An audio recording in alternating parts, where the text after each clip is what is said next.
Hello everyone, welcome you online English class. I am Mrs. Anuja Pandey. I am an English teacher in Navjyoti global school Mona.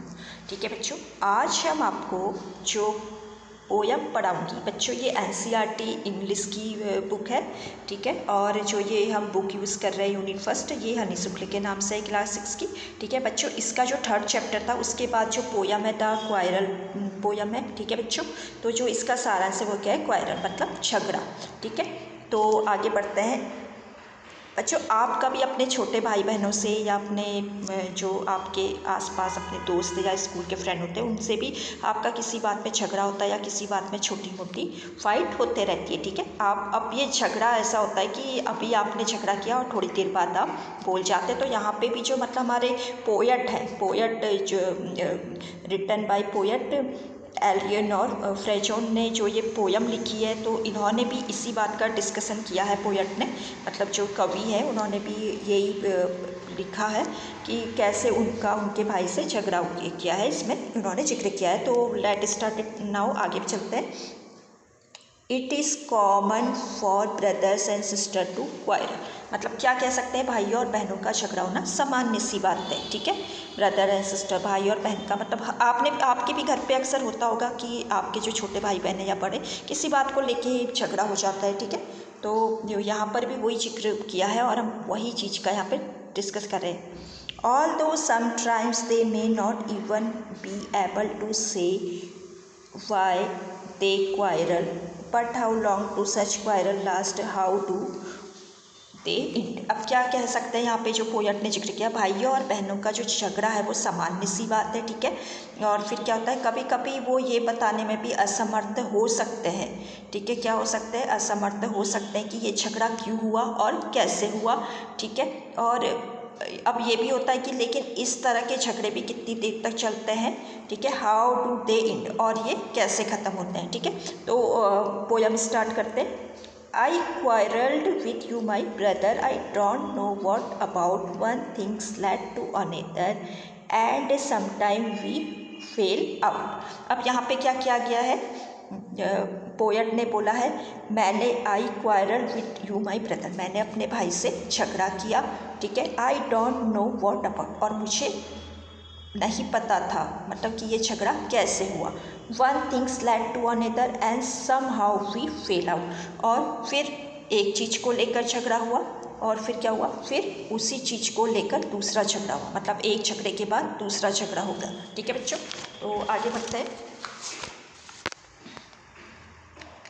The start of it was slide, फिर क्या हुआ, एक चीज़ से दूसरी चीज़ को लेके ठीक है झगड़ा हुआ. And end of it was strong, फिर क्या हुआ,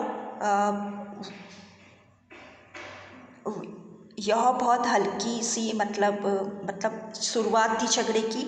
ही सैड ही वॉज राइट, उसको लगा कि वो सही है. ठीक है, I know he was wrong, but मुझे क्या लगा कि वह गलत है. मतलब ये झगड़ा उसने शुरू किया था और भाई को क्या लग रहा था कि ये झगड़ा मैंने शुरू किया. मतलब पोएट ने अपनी तरफ इशारा करते किया है कि ये झगड़ा उन्होंने शुरू किया है, लेकिन उनके भाई को ये लग रहा था कि वो सही है और जो पोएट है वो रॉन्ग है. वी हेटेड वन अनदर, फिर क्या हुआ,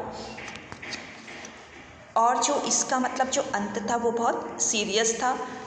वी हेटेड, हमें एक दूसरे से नफरत हो गई. मतलब हेट मीन्स होता है घृणा करना या नफरत करना. द आफ्टरनून टर्न्ड ब्लैक, फिर क्या हुआ था, हम में एक दूसरे से बात करनी बंद की. ठीक है, और जो वो दोपहर थी मतलब दिन के समय, आफ्टरनून मतलब दिन के वक्त, दोपहर का जो समय था वो बिल्कुल भी क्या था, अनहैप्पी था, मतलब अपसेट था बिल्कुल भी. मतलब ना वो खेल पा रहे थे, ना बात कर पा रहे थे, ना कोई भी वॉचिंग गेम वो देख पा रहे थे. साथ में बैठ के एक दूसरे से नफरत कर रहे थे, बिल्कुल भी बात नहीं कर रहे थे. ठीक है बच्चों, देन सडनली माई ब्रदर, तभी अचानक क्या हुआ, सडनली मीन्स अचानक, मेरे भाई ने thumped me on the back, मेरी पीठ थपथपाई. ठीक है, और क्या कहा, and said oh come along. ठीक है, क्या कहा, तभी अचानक मेरे भाई ने मेरी पीठ थपथपाई और क्या कहा, चलो छोड़ो इन बातों को कि ये हमारा ये जो झगड़ा है ये पूरी रात नहीं चल सकता। We can't go on all night, मतलब ये हमारा जो झगड़ा ये पूरी रात नहीं चल सकता। I was in the wrong, और यह गलत है, मतलब उन्होंने अपनी गलती मानी, उन्होंने क्या कहा, मैं गलत हूँ कि झगड़ा मेरी वजह से हुआ है, ठीक है। So he was in the right, कि तुम हमेशा उन्होंने अपनी गलती मान ली थी, ठीक है। और वो मतलब उसी डायरेक्शन में, मतलब जो वो गलत दिशा में था, उन्होंने अपनी गलती मान ली थी। और मुझे लगा कि यहाँ पे तो पोएट को लग रहा था कि वो क्या बोलते हैं, वो गलत है, और अब पोएट को क्या लग रहा है यहाँ पे कि उन्होंने अपनी गलती मान ली थी और पोएट सही थे, ठीक है। अब उन्होंने उनके भाई ने अपनी गलती मानी, अब वो सही फील हो रहे थे, और इस तरह से क्या हुआ, उनका झगड़ा मतलब जो था आपस में उन्होंने कॉम्प्रोमाइज़ कर लिया, समझौता कर लिया कि अब ये झगड़ा हम क्यों करेंगे, नहीं करेंगे, ठीक है। तो आपके भी घर में होता है किसी चीज़ को लेके, या कोई टॉयज़ को लेके, किसी भी चीज़ को लेके, ठीक है। तो क्या होता है, वो झगड़ा ज़्यादा देर तक नहीं चल सकता, आप लोग भी आपस में कॉम्प्रोमाइज़ कर लेते होंगे, ठीक है बच्चों। तो इस पोयम में इतना ही, आप इस पोयम को अच्छे से पढ़ें, देखें, समझें, ठीक है। That's all and happy.